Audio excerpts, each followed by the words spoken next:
চলে এসেছি 16 এপ্রিলের রাশিফল নিয়ে। যে যোগটা চলছে সেই যোগটা হচ্ছে ধৃতি যোগ। যারা জন্মগ্রহণ করবে তারা কর্কট রাশি বিপ্রবর্ণ, অষ্টোত্তরী চন্দ্র ও বিংশোত্তরী বৃহস্পতির দশায় জন্মগ্রহণ করবে। যদি কারো মৃত্যু ঘটে সে কিন্তু ত্রিপাদ দোষ পাবে। সকাল 6টা 23 পর মৃত্যু ঘটলে একপাদ দোষ পাবে। যে সময়টা কাজকর্মের জন্য ভালো, সকাল 7টা 40 থেকে 10টা 15, 12টা 51 থেকে 2টো 35, বেলা 3টে 27 থেকে 5টা 11-র মধ্যে। আপনি যদি মেষ রাশি মেষ লগ্নের মানুষ হন, নতুন ধরনের কোনো বন্ধুত্ব হওয়া, নতুন মানুষের সাথে পরিচয় হওয়া সেটা দেখাচ্ছে, কিন্তু আগুন বা এই ধরনের কোনো জিনিস থেকে কিন্তু আপনার একটা অ্যাক্সিডেন্ট প্রবণতাও দেখাচ্ছে। আপনি যদি বৃষ রাশি বৃষ লগ্নের মানুষ হন, আজকে ভাগ্যের চাবি খুলতে পারে। আজকে চেষ্টা করুন, সেই চেষ্টার কিন্তু ফল আপনি পাবেন। সেই সাথে অনেক শত্রু আপনি বাড়িয়ে ফেলছেন। আপনি যদি মিথুন রাশি মিথুন লগ্নের মানুষ হন, মানসিক চিন্তা বাড়তে চলেছে, সব কাজে বাধা পেতে চলেছেন, তাই বেশি করে পরিশ্রম বা বেশি করে এফোর্ট কিন্তু আপনাকে দিতে হবে, কিন্তু সেটা ঠান্ডা মাথায়। আপনি যদি কর্কট রাশি কর্কট লগ্নের মানুষ হন, তাহলে জিনিসপত্র লাভের মুখ দেখাচ্ছে, কিন্তু সেই সাথে অশান্তি ঝামেলার মধ্যে দিয়ে সেই জিনিসটা হওয়া দেখাচ্ছে। স্মুথ আজকে কোনো কাজ হবে না।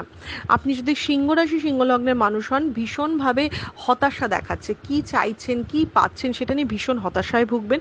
তবে নিজের কর্মদক্ষতা কিন্তু আপনার কমবে না। নিজের কাজে বা নিজের ফিল্ডে আপনি নিজের দক্ষতা ভীষণভাবে দেখাবেন। আপনি যদি কন্যা রাশি কন্যা লগ্নের মানুষ হন, তো আপনি এর আগে যা কাজ করেছেন যেটার অ্যাপ্রিসিয়েশন আপনি পাননি, সেরকম কোনো কাজের অ্যাপ্রিসিয়েশন কিন্তু আপনি পেতে পারেন।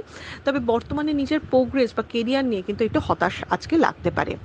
আপনি যদি তুলা রাশি তুলা লগ্নের মানুষ হন, আজকে ইনভেস্টমেন্ট বা যে কোনো জায়গার সব কিছু শুভ দেখাচ্ছে। আজকে অন্যের হেল্প করে কিছু হওয়া দেখাচ্ছে, তাই লোকের সাহায্য কিন্তু আজকে আপনার নেওয়া উচিত। আপনি যদি বৃশ্চিক রাশি বৃশ্চিক লগ্নের মানুষ হন, তো আপনার দিনটা কিন্তু আজকে খুব স্টেবল আনন্দে দেখাচ্ছে। আপনি খুব রিল্যাক্স করে বলে না দিনটা কাটানো, ভালো করে উপভোগ করা, সেটাও কিন্তু দেখাচ্ছে। আপনি যদি ধনু রাশি ধনু লগ্নের মানুষ হন, আজকে কিন্তু সঞ্চয়ে বাধা পাবেন। আজকে যেরকম যা জমাতে চাইবেন জমাতে পারবেন না। তবে কর্মক্ষেত্র স্টেবল দেখাচ্ছে, একটা গড়পড়তার দিন হতে চলেছে। ফ্যামিলি লাইফও অনেকটা স্টেবল দেখাচ্ছে। আপনি যদি মকর রাশি মকর লগ্নের মানুষ হন, ব্যথা বেদনায় কষ্ট পেতে পারেন। যদি শর্টকাট বা কোনো অসাধু উপায় আপনি নেন, সেটা কিন্তু আপনার জন্য অবশ্যই আজকের দিনে ব্যাকফায়ার করবে, বা দুদিন বাদে গেলেও ব্যাকফায়ার করবে। আজকে যতই প্রবলেম হোক কোনো শর্টকাট নেবেন না। আপনি যদি কুম্ভ রাশি কুম্ভ লগ্নের মানুষ হন, মানসিক চিন্তা বাড়তে চলেছে। তবে বন্ধু বান্ধবের সাহায্য কিন্তু আপনি পেতে পারেন, যারা আপনাকে অনেক বিপদ থেকে উদ্ধার করতে পারে বা আপনাকে কোনো পরামর্শ দিতে পারে। আপনি যদি মীন রাশি মীন লগ্নের মানুষ হন, আজকের দিনটা স্টেবল একটা ভালো দিন দেখাচ্ছে। তবে নিজের মান সম্মানের জায়গাটা একটু বাঁচিয়ে রাখবেন। অকারণ লোকের থেকে কথা শোনা বা মানহানি হওয়ার কিন্তু একটা যোগ দেখাচ্ছে। এটা ছিল মেষ থেকে মীন রাশির একটা ওভারঅল রাশিফল। আপনাদের দিনটা শুভ হোক।